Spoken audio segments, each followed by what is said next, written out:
Hi, everybody, and welcome to Thrive Inside, a live stream series dedicated to enhancing the lives of cats through enrichment, wellness, and nutrition. My name is Sally Williams. I'm the founder and president of Mission Meow, a national nonprofit organization that gives large grants to small feline-centric nonprofits all across the U.S. And hi, I'm Catherine Hoffman, co-founder of Pet Greens. Together, we are here to bring you real conversations with feline experts about supporting your cat's physical and emotional well-being. So today we are so excited. We're joined by Dr. Mikel Maria Delgado, a certified applied animal behaviorist and cat behavior consultant with a PhD from UC Berkeley. You guys might know her from her work with Feline Minds, her books Total Cat Mojo and Play with Your Cat, or her blog whatyourcatwants.com. Welcome, Mikel. Thank you so much. I'm really excited to be here chatting with you too. So we want to start with your first cat and what their name was, what did you learn, and how maybe that shapes your work today. Okay. Yeah, I'm going to skip over like the childhood family cats that were indoor, outdoor, and didn't have good outcomes and start with kind of who I define as like the first cat I chose after begging my mom for years to let me get a cat. We got Kittums. He was it's Kittums? Kittums, yeah, that was his name. So he was a big kind of badass brown tabby. He was very outgoing and loved everybody, kind of stubborn, very cool cat. And so this was when I was a teenager. He moved to California with me and my other cat, Jesus, in 1993. Jesus. Yeah, I had interesting name choices. And yeah, so I got him when I was around 16, and he lived to be just over 13. He actually died on my birthday of heart failure. Yeah, so it was devastating. But his personality was the type where he would die on my birthday, so I would never forget him, right? So it was like he went out, with a bang. He was going to make sure I didn't forget him. So and I never will. So anyway, he was a great cat, really fun. He was edit this if it's not suitable for work. He was a chronic masturbator, so he had some anxiety issues. But he had a sweater that we called his girlfriend that I still have to this day, even though he passed away in the year 2000. I still have his girlfriend sweater 25 years later. But really, it was his passing that kind of changed my life, because it had been a few months since he died. And a friend of mine had started volunteering at the local animal shelter, and he knew that I was really missing Kittums, and he was like, I think you would really enjoy like helping the cats at this shelter. And that was the San Francisco SPCA. And so I did start volunteering there a few months later and became obsessed. So, I was at the time not really thinking cats were a career more than a lifestyle, and I volunteered at the shelter so much they eventually offered me a job. And so that was really that sounds familiar. Yeah, so that was the gateway to cat behavior, really, was volunteering at the shelter. So even though it didn't happen until after he passed away, Kittums really did have a very formative impact on my entire career and life, and still does to this day. That's incredible. Yeah, can you share a story from your time in a shelter that stayed with you and maybe changed the way you think about cats? There's so many stories. So I ended up working in the shelter for about 8 years. And during that time, I was working in the cat behavior program. So this shelter, it was the San Francisco SPCA. If you've ever been there, it's a beautiful shelter. Really was the first of its kind to offer an alternative to cage housing. So there were rooms for the cats with furniture and to really create a home environment for these cats, so they would adjust better to both being in the shelter and then transitioning into a home. So it was like a crash course in cats. I'd always loved cats. I mean, I was obsessed with cats from a young age, but I knew my own cats, which is very different from interacting with hundreds of cats a month. It was just the volume of cats that you interact with in a shelter environment. You start to see just how different each cat is, how unique they are, and how unique their response to the stress of being in a shelter was. And I became very curious about why do some cats just seem to cruise on through and they're just ready to go to a home and they're like, oh, this is cool. And then other cats are completely traumatized by the change in their environment, being in a shelter with other stressed out animals, lots of people, lots of noise. And that did kind of further trigger my interest in animal behavior and research. As far as specific cats, I mean, there are cats that will always be with me. We did work primarily with the cats who were having difficulties adjusting to the shelter or who had a history of behavior problems in their previous home. Maybe they were returned for biting and scratching. So some of those cats will always be part of my heart because some of them we worked with for months to get them a good home. For example, there was one cat, Hetty. She was incredibly shy, and we would just sit in her room with her for weeks and weeks, maybe even months, trying to get her to eat treats, trying to get her to play with toys, just talking to her gently, trying to help her adjust. And I remember the first time she came out of hiding and she put a paw on my lap and I literally started crying. It was like the sweetest moment, right? I was like, okay, there's hope for this kitty. Because I was, a lot of these cats are like, is this cat adoptable? And that's really, I think, the question that a lot of shelters struggle with is not, adoptables in the eyes of the beholder, right? A lot of us have cats with behavior problems or cats who are not the perfect kitty. Yeah. And we know that those cats make excellent companions for the right person. But when you are trying to rescue as many cats as possible, every cat that sits in your shelter for months is X number of cats that don't have an opportunity to be put up for adoption in that space. So you're always trying to balance the difficult adoptions with the easy adoptions. I remember this other cat so we'd go over to the city municipal shelter every day and pull cats that were on their euthanasia list.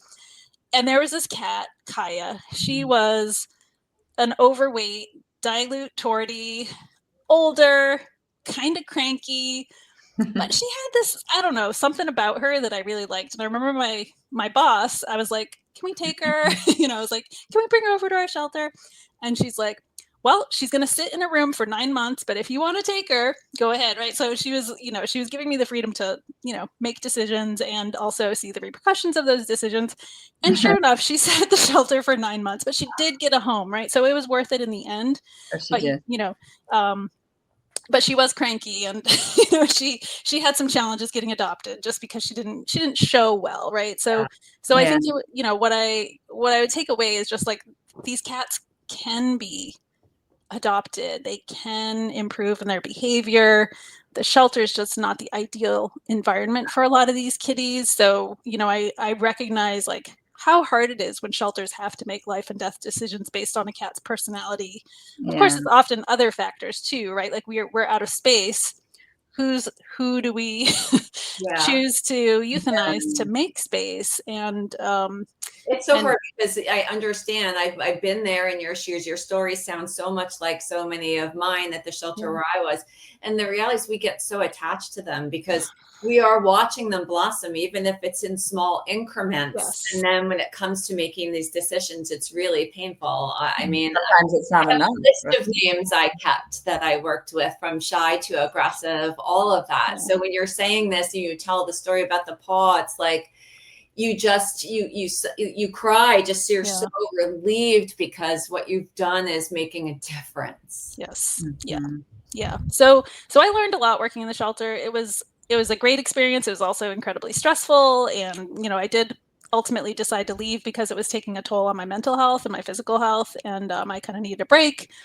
And so I decided I think I'll go back to school and learn properly about I had a lot of hands-on experience and had read a lot of books, but I really wanted to kind of take a deeper dive into animal behavior and hope that I could help change some lives in that way too. Well, I'm so grateful, to spend time in the shelter to really see that really does form who you become then, to be a behaviorist and be classically trained and have the degrees that you have, but to have the time spent in the shelter is invaluable. Absolutely. Yeah. So Michael, you know that we're I talked to you about the program we just launched, Farm to Shelter. Yes. That we're really excited about. And I wanted to ask you, so where we provide live cat grass and catnip to cats in shelters. From your experience, what can that do for these cats in these situations? Yeah, so housing cats in a shelter is not just giving them a roof over their head and a bowl of food, right? We want to make sure that they are having an experience where they can express natural behaviors, where they can be safe, but also be mentally well. And so that means providing them with mental stimulation, physical activity, what people call enrichment. And I think the term enrichment, we're really rethinking that term because it sounds like it's a bonus, right? So you It's like a add treat. things and it's like optional, and it really isn't optional. We are increasingly describing these enrichments as environmental necessities, things that allow cats to be cats, whether that's hiding, being a predator, or experiencing things they might experience in a quote unquote more natural environment, like being outdoors. So certainly cat grass and fresh plants like catnip that cats are attracted to are a great way to add to the enrichment in an environment. We did in fact use cat grass at the San Francisco SPCA for our kitties and kind of on a rotation. And, you know, a lot of them really enjoyed it. So I think anything that can increase the types of experiences that cats have in a shelter that benefit them, that they're interested in, that bring them out of hiding, that give them a reason to interact with their environment. And people also see that and they're like, oh, this cat's cute. Look at him eating his grass, right? Or playing with his toys. So these are the kinds of things that I think any shelter should be considering part of their plan, just like they provide food and a clean litter box every day, is that they should be providing different types of stimulation that engages the cat's senses. And of course, the nice thing about things like cat grass is it is a multisensory type of experience for cats. It's taste, it's smell, it's texture. So yeah, I love it. We're excited about it. Yeah, what a great program. I'm excited. From my perspective, make some connections for you. Yeah, absolutely. Let's get more kitties chomping on some grass. Yep. Absolutely. So I'm curious about the cats that are in your life now. We talked about the cats that, you know, formed where you are today. So can you tell us a little bit about the cats you have now, or in recent years, maybe some quirks they have, some habits that may have surprised you? Yeah, so I have 3 sisters right now. Their names are Professor Scribbles, Coriander, and Ruby, and they are 1 tortie and 2 dilute torties, or torbies. They have stripes, so they're tabbies too. So they, you know, I'd always liked the idea of getting cats together. So in between like Kittums and Jesus, I had did a lot of fostering when I was working at the shelter, and then I had 2 amazing cats, Beanie and Clarabelle, and they were like BFFs. They were not related, but they were just loved each other, spent a lot of time cuddling. And when Beanie passed away in 2018, and in fact that was right before I met you for the first time, Sally, at cat camp. Oh, at cat camp. Yeah, and she had passed from large cell lymphoma. So that was my first time talking with you about, you know, your work in feline cancer. And so after she passed and we still had Clarabelle, we decided not to adopt any more cats because she was a senior at that point, and we'd fostered a few kittens and she didn't react very well. So I was like, we're going to let Clarabelle live out the rest of her life as a solo kitty. And that's Coriander. And so when she passed away, we decided we'd get a family and keep them together. So I wouldn't have to like introduce any cats. I can tell you as a cat behavior consultant, the thing I'm consulted about the most is introducing a new cat and it not going well. So I kind of I'm a little like not interested in introducing adult cats to each other. I'd much rather just get a litter of kittens. So we got half a litter.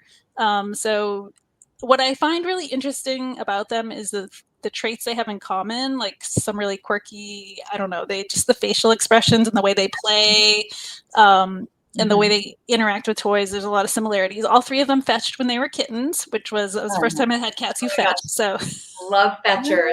Yeah, so cute. They don't do it that much anymore, but I know it seems like they grow out. They grow out of it. That seems to be right. Yeah, that's been my experience too. It's so sad because it is literally the cutest thing. And ever. it's, I mean, it's such wonderful, great enrichment and playtime, right? Yes, I mean, yeah, absolutely.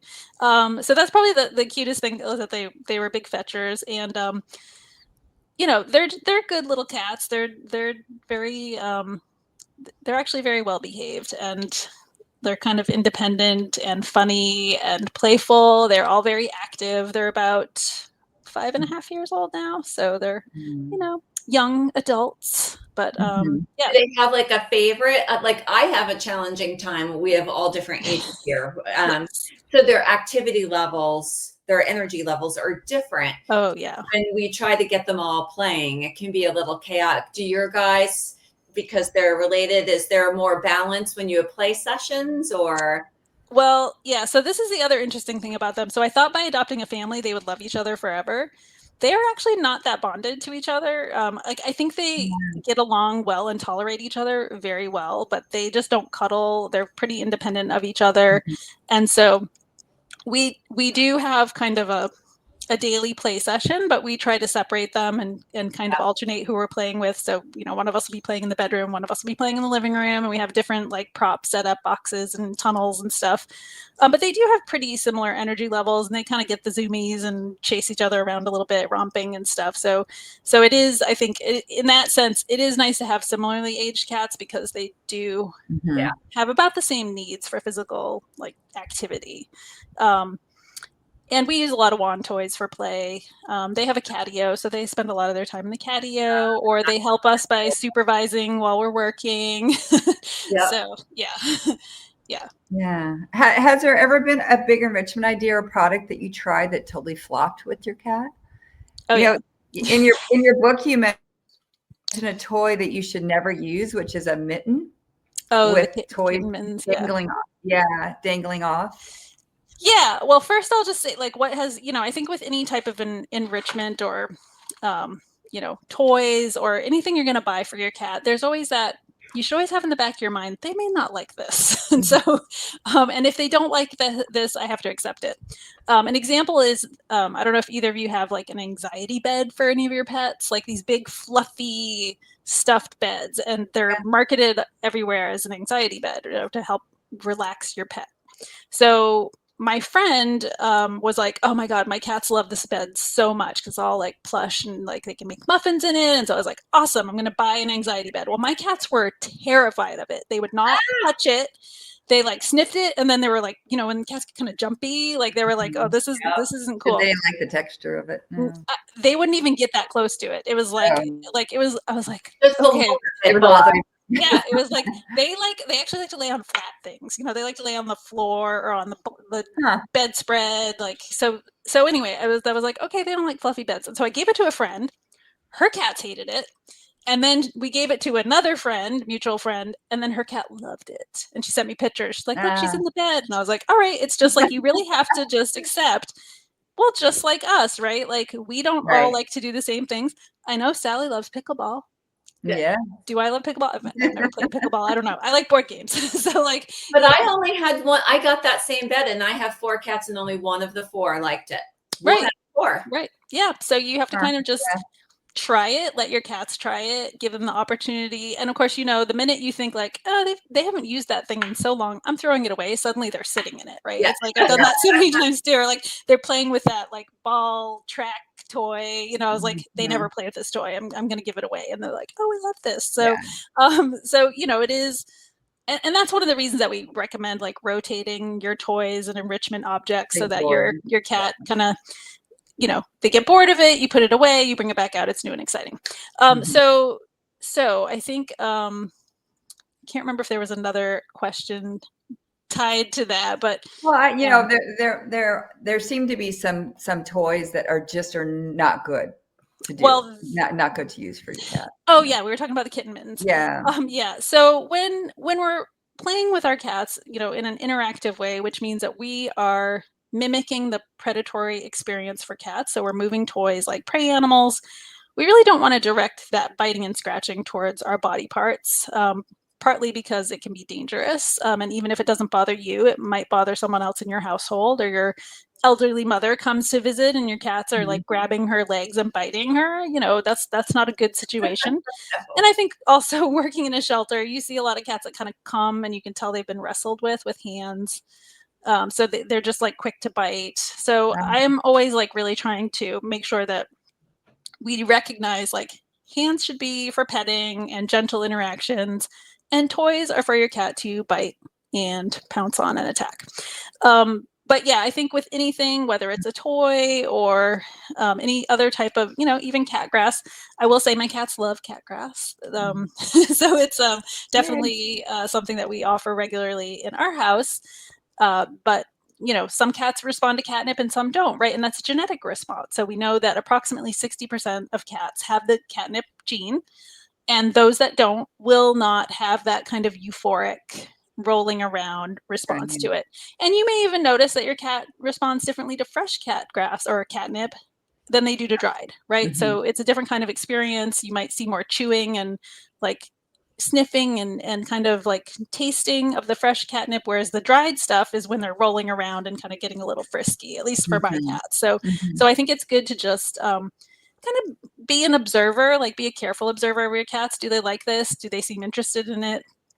Are they like engaging with it with positive body language? Or like with that fluffy bed, do they seem kind of scared of it? Right. So we don't want the cats to be scared of the things that you're providing for them to play with and engage with. Defeats the purpose, right? Yes. I know with some of mine that even like depending upon the size of what's at the end of the wand toy. Oh yeah. So some like a little critter. Yep. And some have been scared of the larger like feathers. Sure. Yep. Where some love the longer feathers and it really gets them leaping. Yes. So you really have to pay attention and also not assume just because they don't like one wand toy doesn't mean they don't like all wand toys.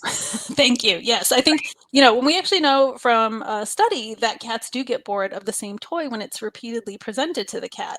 So many people are like, oh, we have this feather wand, but he's bored of it. So he doesn't really want to play anymore. And it's like, no, he actually just wants a new toy to play with. So keeping in mind that we have to introduce some novelty. Cats wouldn't hunt the same bird over and over again, right? So we do have to really think about, again, stimulating that predatory behavior. Yeah. Yeah. I want to revisit there's something else that comes up a lot. So this will be a good one to put out there for people since we're talking about the toys and stuff, the laser pointer. Oh yeah. It is something that can be used correctly. And I think that's something you could talk about. Sure. Yeah. I think, people here never do this, don't do that. Right. And I think the laser can be used responsibly. It just should not be the only tool in your toolbox. But I've definitely known some cats that they really kind of needed the laser pointer to get going. Yep. And so, I have a couple rules about laser pointer use. One is like follow the rules of like life. Like it's a bug, right? As far as the way it appears to cats, but they don't see red. So it just looks like a bright light, maybe a bright grayish light on the wall. But it probably most resembles a bug. So we should move it like a bug. We shouldn't like shine it up the wall and then it just goes away, right? So I always like when I use a laser pointer to make it go under a doorway or like, out the window or behind something so that it doesn't seem to defy the rules of gravity, right? Or whatever flies do, so I think that's part of it. I like to, switch to a physical toy if the cat is willing and offer a treat at the end because just like with hunting, there would be a snack. You want to do the same thing with play, give them a snack at the end. And I think just the main thing is like not over reliance. I think the laser pointer can be kind of the toy for the lazy who don't want to like get off the couch and actually engage with their cat. And to me, interactive playtime is also a time to like not be on your phone, and we spend so much time staring at screens. Like this is an opportunity to really bond with your cat and just give them some of your time. So I feel like to me, that's why like we should have a wand toy, but yeah, I really try to, unless it's harmful to the cat, I try to be pretty open to like, give it a try and see how they do. It's like, as long as it's not, we don't see the same level of like light obsession in cats like has been observed in dogs. So some dogs, if you use a laser pointer, get kind of OCD about it. And so that would be the one thing you'd want to make sure your cat isn't showing is kind of this obsessive, like, where's the light? Did you have the cat catch it like it's catching its prey? Is that satisfying to them to actually catch it or pounce on it? Well, they can't actually touch it, right, or taste it. So that's the other piece is like it doesn't fulfill all of the sensory stimulation that other types of toys or enrichment do. So so that's why I like to interject like a treat or Something with real. weekend. Yeah. Michael, it was something that I used when Marlon had gained a little bit of weight, and he really, really got moving with it. So it was Nice. great for me to move around. But so I reached out to somebody who sewed me a red dot filled with catnip. Oh, that's so cute. So at the end, I would shine it on that, and he would pounce on it, get it, and there was catnip in it, so it kept him engaged because he was one of the percentage that responded to catnip. So it worked well, and it was on his bucket list. He got the red dot. That's wonderful. Yeah, I love the creative ideas that people come up with when they're trying to play with their cats, and those are the kinds of tips that should be shared with more people. Right? It was fun for me. It was fun for him. Like, who gets to actually get the red dot? We made it happen. That's so cute. Love it. Love it. So, and then for cat parents on a budget, we can go into that now. What's the best way to get the most out of enrichment tools like cat grass and cat, for people on a budget? You could spend a lot of money on toys and things. Excellent point. And that is, yeah. I think a lot of people are, like they don't want to buy stuff that their cat isn't going to enjoy, or they feel like some cat toys are pretty expensive. So you want something that's going to last, or, that your cat is going to enjoy. So I do endorse a lot of DIY. So you can grow your own cat grass. And I know you have cat grass growing kits. Yeah. I have grown. And I am terrible with plants. If it doesn't meow, I forget to take care of it. So, but I have successfully grown a lot of catnip and cat grass in my day. So they're pretty hardy and easy to grow. Yeah. And with toys, like look around, your house. What do you have that you can turn into a cat toy, like a toilet paper roll, tissue paper, green beans? I have actually even tied some cat grass to the end of a toy and dragged that around on a stick and a string because one of my cats, Professor Scribbles, actually cat grass is her, I think she likes it better than treats, food treats. Like if you bring out the cat grass, and so the way I actually would kind of get her to associate the cat grass is coming out is I would give it a light spritz of water. Now, a lot of cats have a negative association with the spray bottle because it's been used against them.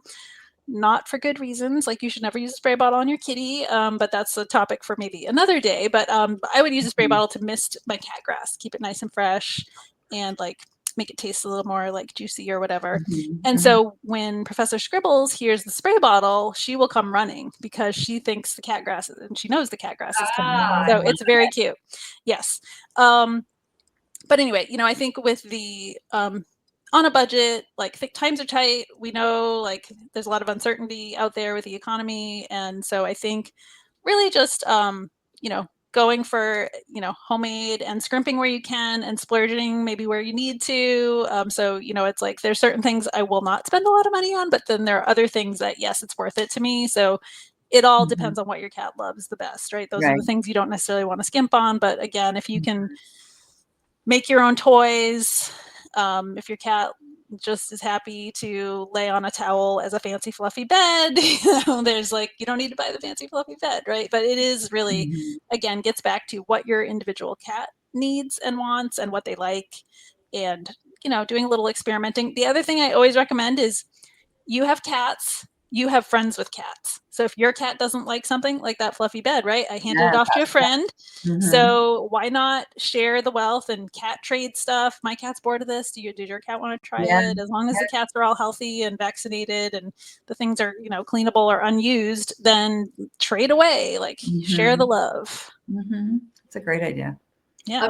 I'm teetering on telling something that might be bordering on crazy cat lady kind of toy, but I'm tempted because Michael's here, so I'm going to go. You have to now. I'm going to go for it. No, you can't give us that. I'm judged for this toy. So I brush my cats a lot. It's something they really, really enjoy, and I have the Kong brush. So it's that little rubbery brush. Yes. So it's like a massage too. The Zoom Groom, is that what it's called? Yeah.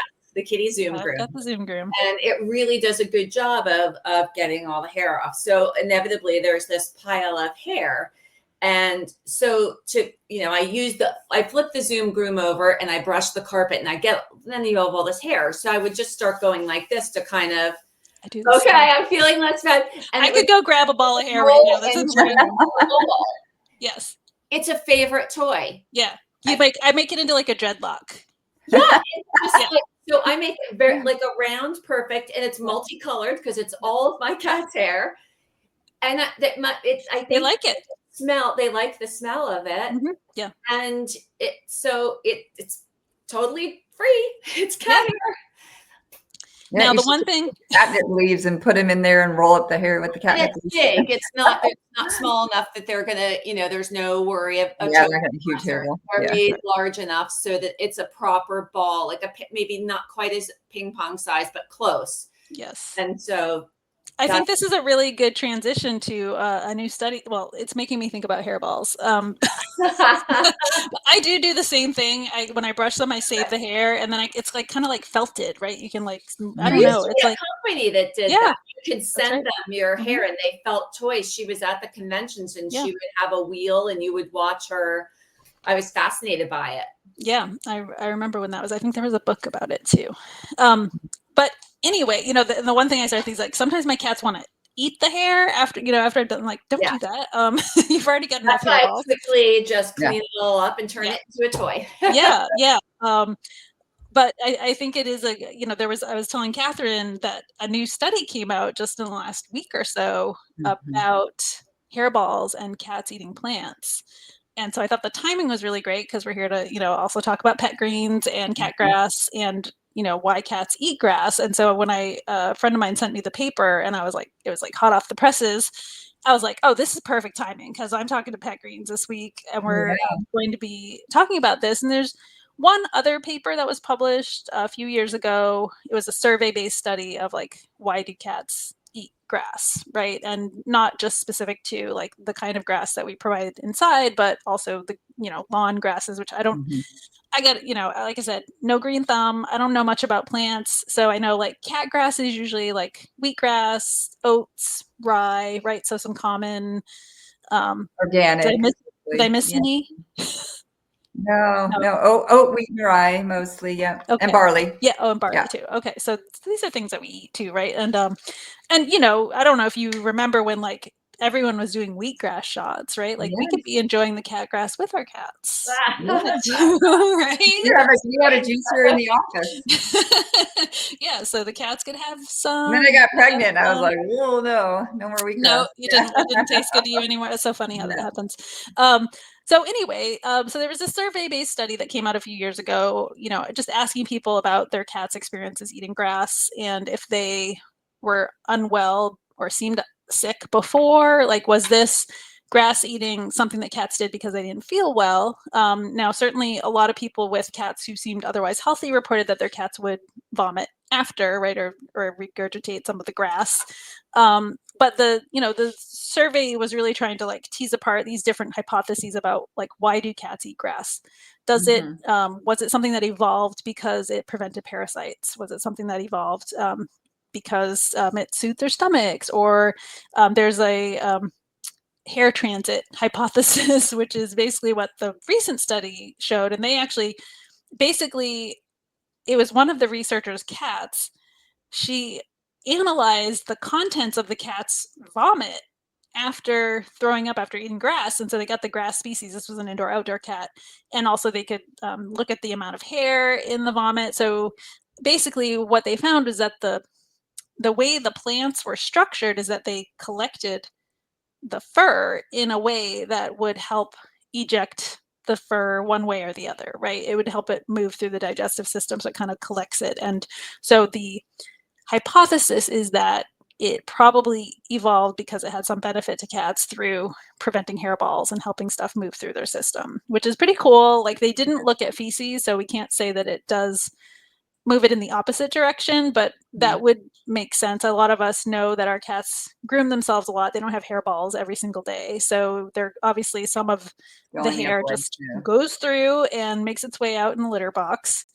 But I thought it was, I just thought it was really a cool study supporting grass eating as a natural behavior that could have benefits to cats. And that's why they like to do it, right? Because some people are like, they're carnivores. Why are they eating grass, right? And animals have evolved lots of interactions with plants that benefit them over eons of time being outside and interacting with different things in their environment. And, there's also some research looking at why cats interact with the plants that are similar to catnip. So silvervine. So there's been a study, and so the chemicals in silvervine are similar to those in catnip. So silvervine is sometimes called Japanese catnip. It's a plant called matatabi that is a family member of kiwis.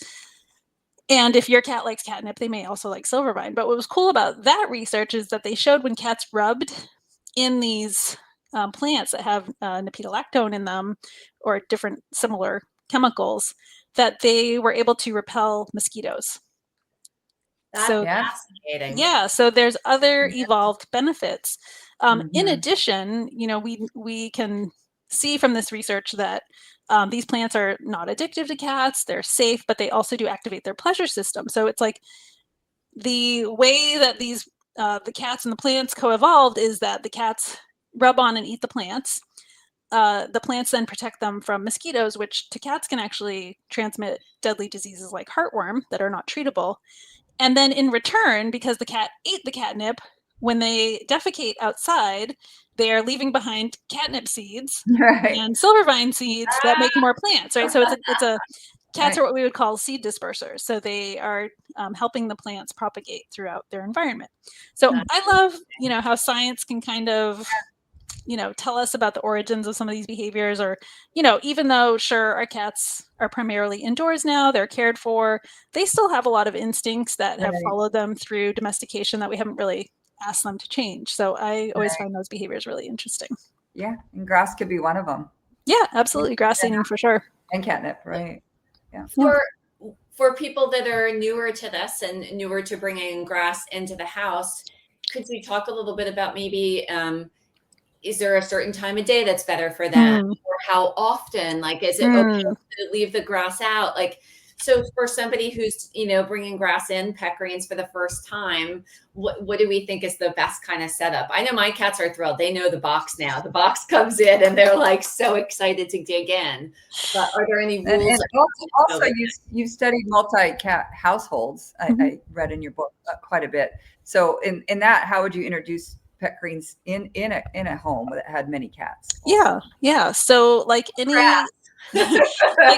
any resource we provide to cats, we do want to provide choice so that they don't have to compete for resources, right? So in multi-cat households, having more than one of each resource is important. So ideally you would have one for each cat.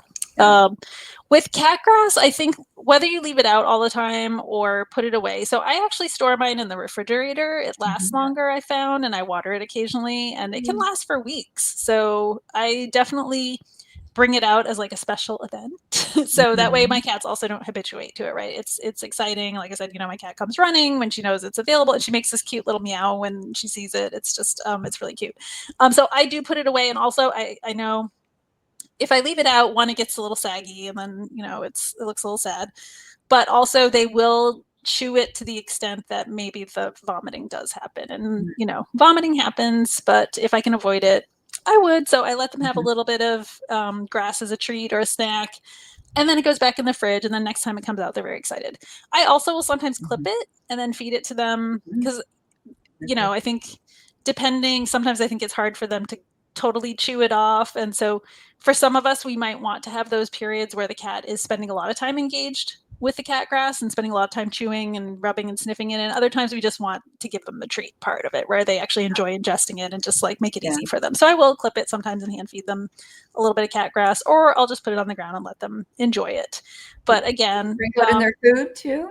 I haven't done that actually.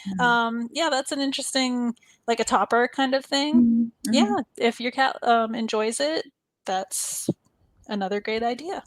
Yeah.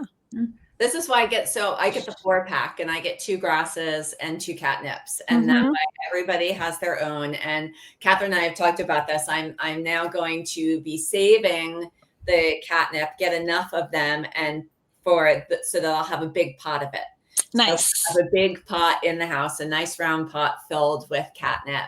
Excellent. So that's like, because I one of my friends did it, and she would find her cats in there and gnawing on it, and then they would fall asleep in it, and I just thought that was so cute. Very cute. Yeah, we have some catnip plants outside too that we dry, like we harvest and dry them too. And I don't know, if you let the catnip grow, will it just Yes, growing? I mean Yeah. we're trying to educate people on that. Catnip's from the mint family. It just grows Yes. wild. Yes. You know, whereas the grass is more like a lettuce. It's only going to last a couple weeks. Mm-hmm. You know, you put it in and out of the fridge. So that education piece is what we're trying to get out to, you know, people that like grass and catnip, that they get upset if the grass dies in 3 weeks. Well, it's kind of supposed to. It's a lettuce. Whereas the catnip, you can't replot the grass. It's Right. a one time. Yep. Yeah. Yeah, All which the is good for people to know. nutrients. Yeah. Yeah. Yeah. So we're trying to get that information out there. But yes, catnip can be replanted, get huge plants. The cats can lay in it and roll in it and have a continual supply. Nice. Yes. So we hopped over something earlier that I want to go back to because I'm curious, Michael. Was there something that that when you were, you know, earlier on with your kitties that you would do differently now? Something that maybe you know, because we've all learned so much more. Right now, you've authored books about this, about what we should be doing in our homes with our cats. And I'm just curious, like, was there something that you look back and you're like, wow, I can't? Because I know for me, there are things that I would not do anymore. Yeah, I think personally, you know, I'm well, I agree with you completely. Like, we have to constantly evolve and change as we learn. And I think for a lot of people, it's very hard for them to admit that they did something wrong. So instead of changing their behavior, they kind of dig in, right? Like, I can't admit that maybe I wasn't a perfect pet parent before, and so I'm just going to persist in doing this. And that's true of like things like training methodology. You know, a lot of us who are working with cats are very focused on, you know, positive reinforcement based training. We don't use punishment. Have I ever used a spray bottle on any of my cats? Sure, when I was young and dumb. That's the one thing I regret the most. Yeah. Oh, it breaks my heart. Right. Yeah. And and people still use them to this day. Right. So, and certainly like the way we handled cats when I worked at the shelter, we did use a lot of like scruffing and kind of a get it done attitude that I would approach those situations very differently now. We know so much more about what kind of trauma cats can experience at a vet clinic or a shelter environment if they're like pinned down and forced to like have their nails trimmed or, you know, be examined without any type of like sedation or support or behavioral support. So yeah, I definitely have changed. You know, I constantly go to conferences and learn about behavior and learn from new people, other species, like what is, you know, what's the latest science on how we change behavior, how we enhance animal well-being and welfare. So I think that's a big thing, is just really trying to always be considerate in my approach and like understand the long-term ramifications of what I'm doing and try to ensure cat welfare.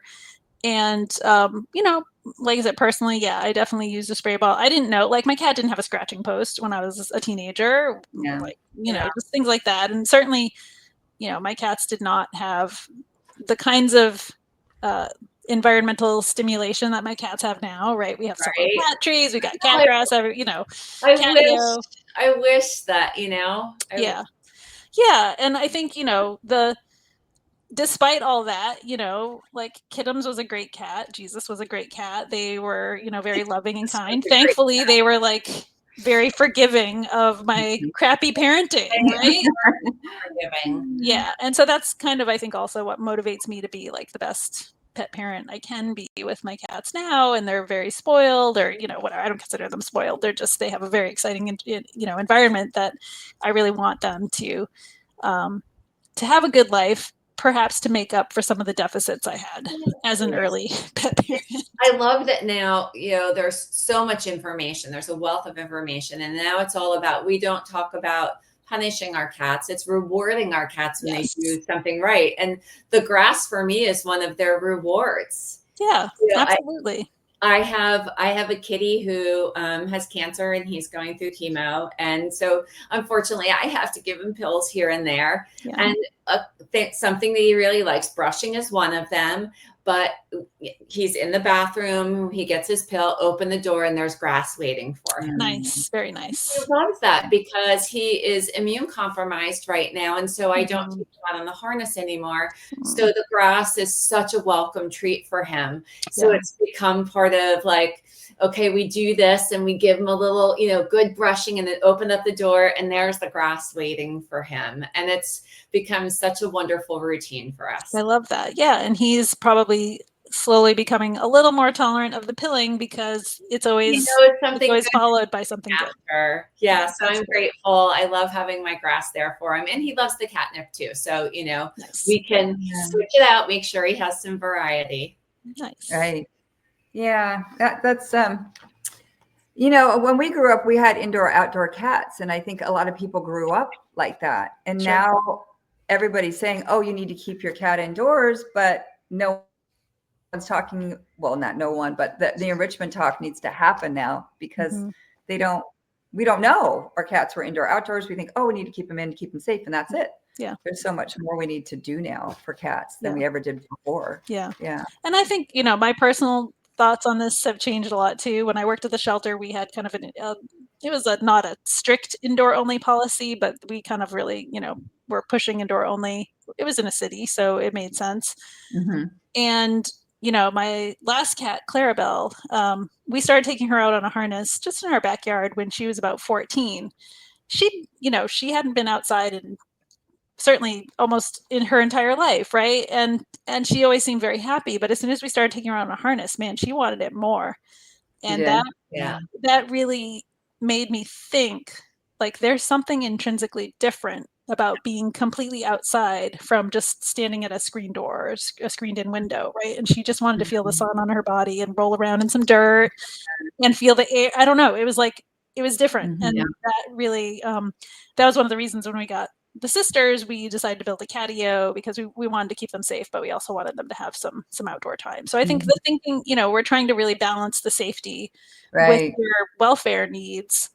And again, a lot of it is what experiences from the outside can we give them safely, like plants, right? Like cat safe plants, like cat grass, and of course, play that resembles predation, and safe outdoor experiences like harness time or catios. So I think, people are definitely evolving and, definitely thinking differently about how we keep our cats. And, certainly in other places, like in the UK, they think we're cruel for keeping cats indoors only, right?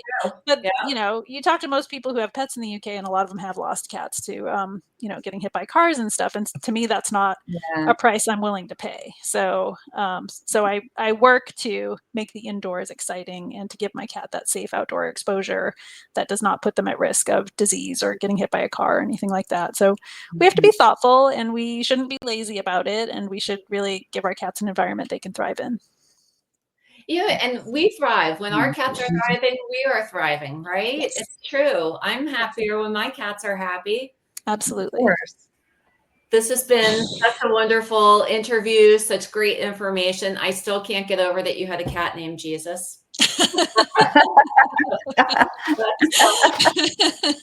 That at a certain time in your life? I was a punk kid, and he was actually indoor outdoor, and we thought it was hilarious to be like calling out the front door to call him to come home. Like, I don't know. I was just an obnoxious teenager, basically. But yeah. So you weren't having a religious moment. Definitely not. To each their own, but not me. Well, it's been so wonderful to have you as a guest. Thank you. Thank you so much for sharing all your knowledge and insights, and really happy to support what you're doing too. Shining a light on how to play and connect with our cats. Yeah, it's so important. Yeah. So if you would like to keep learning more, you need to check out Michael's blog at whatyourcatwants.com. Follow her on Instagram at michael.delgado, and of course Delgado, and so Mikel. Want to make sure we get that right. Mikel.delgado, Delgado on Instagram, and don't forget to get your copies of her books. Play with your cat. What's your other book, Michael? I co-authored Total Cat Mojo with Jackson. Total Cat Mojo. Okay. So get your copies. Play with Your Cat's an amazing book. I'm so grateful. And here I am. I'm a stubborn one thinking I know everything. I studied cat behavior. Get the book. Yeah. Thank you. It's a really cool book. Thank you so much. Thank you. Thank you, Michael.